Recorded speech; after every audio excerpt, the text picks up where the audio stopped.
வணக்கம் and welcome to be creative Tamil. இன்றைக்கி இந்த வீடியோவில் எப்படி வீட்டிலையே ரொம்ப சுலபமான முறையில் உங்கள் வீட்டு செல்ல குட்டீஸ்க்கு ட்ரெஸ்க்கு மேட்சாக விதவிதமான ஹெட்பேண்ட் செய்யலாம் அப்படிங்கிறத இந்த வீடியோவில் நம்ம பார்க்க போகிறோம். ஸோ வீடியோவை முழுசாக ஸ்கிப் பண்ணாமல் பாருங்கள்.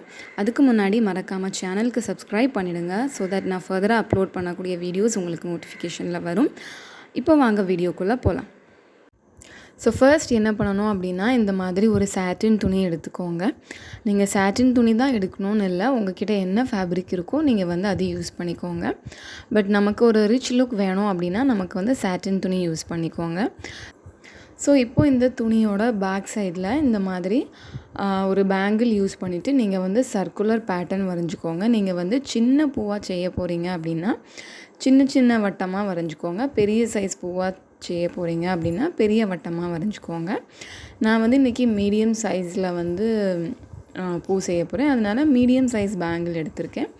ஸோ இந்த மாதிரி பேட்டர்ன்ஸ் வரைஞ்சிட்டு நீங்கள் ஒரு பூக்கு குறைஞ்சது 5 பெட்டல்ஸ் வச்சா தான் நல்லாயிருக்கும். ஸோ நான் இன்றைக்கி 3 பூ செய்ய போகிறதால மொத்தம் 15 பேட்டர்ன்ஸ் வரைஞ்சிருக்கேன். ஸோ நம்ம இப்போ இது எல்லாத்தையும் கட் பண்ணி எடுத்துக்கலாம். ஸோ இப்போ நம்ம இந்த பெட்டல்ஸ் எல்லாமே கட் பண்ணி எடுத்தாச்சு. ஸோ இனி நெக்ஸ்ட் ஸ்டெப் என்ன பண்ண போகிறோம் அப்படின்னா, இப்போ நம்ம இந்த கட் பண்ணி வச்சுருக்கிற பெட்டல்ஸோட எட்ஜஸ் நமக்கு கொஞ்சம் பிசுறு மாதிரி இருக்கும். அந்த நூல் லேசாக நமக்கு பிரிந்து இருக்கும். ஸோ அது மேலும் நமக்கு அந்த மாதிரி பிரிந்து போகாமல் இருக்கிறதுக்கு நம்ம இந்த மாதிரி லைட்டாக தீயில வாட்டிக்கணும். ரொம்ப வாட்டிக்கக்கூடாது. லேசாக அதோட எட்ஜஸை மட்டும் நீங்கள் ஜஸ்ட்டு இந்த மாதிரி தீயில லேசாக வாட்டி எடுத்துக்கோங்க. அப்படின்னா நமக்கு அந்த நூல் பிரிந்து வராது.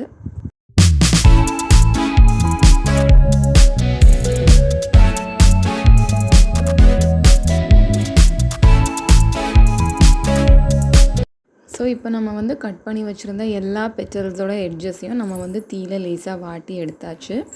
ஸோ அடுத்தது என்ன பண்ணணும் அப்படின்னா, நீங்கள் எந்த கலர் துணி எடுத்திருக்கீங்களோ அதே கலரில் த்ரெட் எடுத்துக்கோங்க.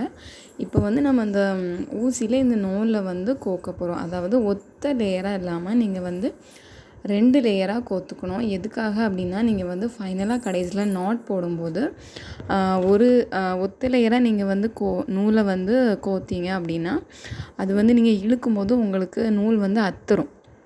ஸோ அதனால் நீங்கள் 2 லேயராக கோத்துக்கிட்டீங்க அப்படின்னா நீங்கள் கடைசியில் நாட் போட்டுட்டு அதை இழுக்கும்போது உங்களுக்கு நூல் அவ்வளோ சீக்கிரத்தில் அக்காது. ஸோ இப்போ நான் இந்த வீடியோவில் காமிக்கிற மாதிரியே நீங்கள் துணியை 2 வாட்டி ஃபோல்ட் பண்ணிக்கணும். உங்களுக்கு அது ஒரு ட்ரையாங்கிள் ஷேப்பில் வரும். ஸோ ஃபோல்ட் பண்ணதுக்கு அப்புறமா நீங்கள் இந்த மாதிரி லூஸ் ஸ்டிச்சஸ் போடணும். அதாவது ரொம்ப நெருக்கமாக தைக்கக்கூடாது. கொஞ்சம் கேப் விட்டு இந்த மாதிரி தைச்சிக்கணும். நான் இன்றைக்கி ஒரு பூவுக்கு 5 பெட்டல்ஸ் வச்சு செய்ய போகிறேன். ஸோ அதனால் நான் 5 பெட்டல்ஸ் எடுத்திருக்கேன். நீங்கள் 5ஐயும் இந்த மாதிரி கொஞ்சம் லூஸ் விட்டு தள்ளி கொஞ்சம் நெருக்கமாக இல்லாமல் கோத்துக்கணும்.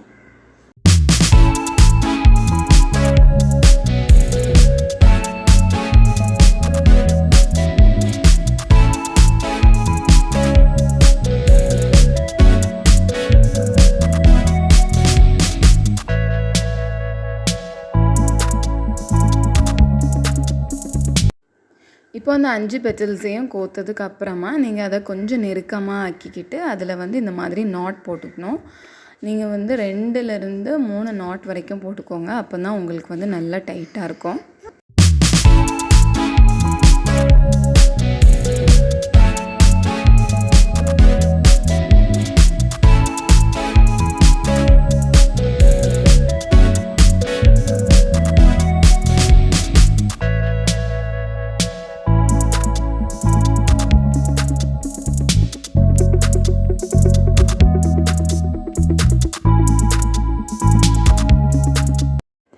ஸோ இப்போ நம்மளோட ஃபேப்ரிக் ஃப்ளவர்ஸ் எல்லாமே ரெடி ஆகிடுச்சு. ஸோ நான் இதை இன்னும் அழகாக்குறதுக்காக இதில் பேர்ல்ஸ் ஒட்டியிருக்கேன். அதாவது சென்டரில் ஒரு பெரிய பேர்ல் வச்சுட்டு அதை சுற்றி குட்டி குட்டியாக சின்ன பேர்ல்ஸ் வைக்க போகிறேன்.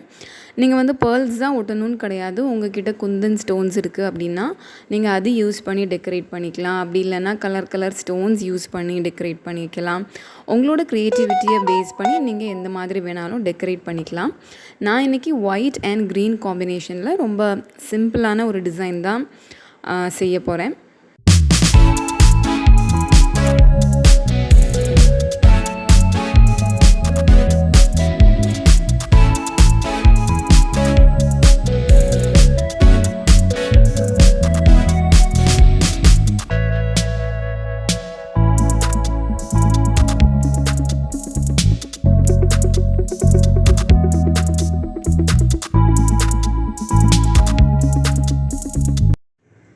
ஸோ இப்போ நம்ம ஒட்டி வச்சுருக்க பேர்ல்ஸ் எல்லாமே கொஞ்சம் நல்லா ட்ரை ஆகட்டும். ஸோ அந்த டைமில் நம்ம என்ன பண்ணலாம் அப்படின்னா, நீங்கள் வந்து ஒரு ரீத் எடுத்துக்கோங்க.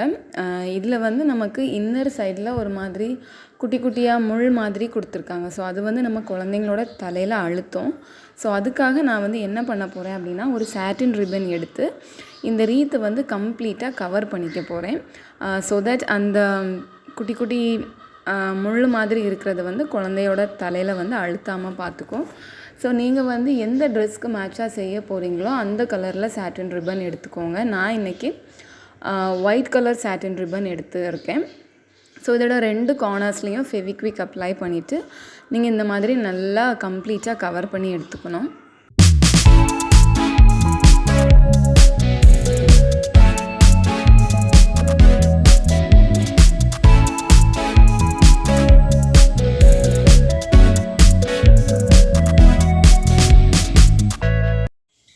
ஸோ இப்போ வந்து நம்ம பேர்ல்ஸ் ஒட்டி வச்சுருந்தோம்ல, அந்த ஃபேப்ரிக் ஃப்ளவர்ஸ் எல்லாமே நல்லா ட்ரை ஆகிடுச்சு. ஸோ நெக்ஸ்ட் என்ன பண்ணணும் அப்படின்னா, நம்ம வந்து ரெடி பண்ணி வச்சுருந்த ஃபேப்ரிக் ஃப்ளவர்ஸை இந்த ஹெட்பேண்ட் இருக்குல்ல, இது கூட நம்ம வந்து ஸ்டிக் பண்ணிக்கணும். ஃபெவிக்விக் யூஸ் பண்ணி ஸ்டிக் பண்ணிக்கோங்க. அப்போ தான் ரொம்ப ஸ்ட்ராங்காக இருக்கும். நான் இன்றைக்கி 3 ஃப்ளவர்ஸ் செஞ்சுருக்கேன். ஸோ நீங்கள் வந்து நிறைய ஃப்ளவர்ஸ் யூஸ் பண்ணி செய்யணுனாலும் செய்யலாம், பெரிய சைஸ் ஃப்ளவர் செய்யணுனாலும் செய்யலாம். நான் வந்து இன்றைக்கி மீடியம் சைஸ் ஃப்ளவரில் 3 ஃப்ளவர் செஞ்சுருக்கேன். நீங்கள் கம் யூஸ் பண்ணி அதை ஸ்டிக் பண்ணதுக்கப்புறம் கொஞ்சம் லைட்டாக ப்ரெஸ் பண்ணி விடுங்க. அப்போ தான் அது கொஞ்சம் ஸ்ட்ராங்காக நமக்கு வந்து இருக்கும்.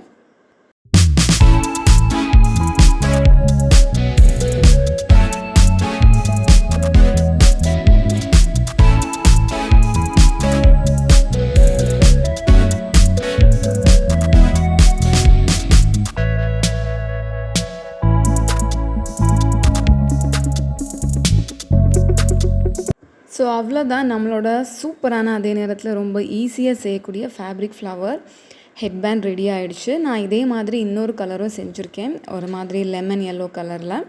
ஸோ இதுவும் சாட்டின் கிளாத் யூஸ் பண்ணி தான் நான் வந்து செஞ்சேன். ஸோ நீங்களும் உங்கள் வீட்டு செல்ல குட்டீஸ்க்கு இந்த மாதிரி விதவிதமாக செஞ்சு அசத்துங்க. ரொம்பவே ஈஸி தான்.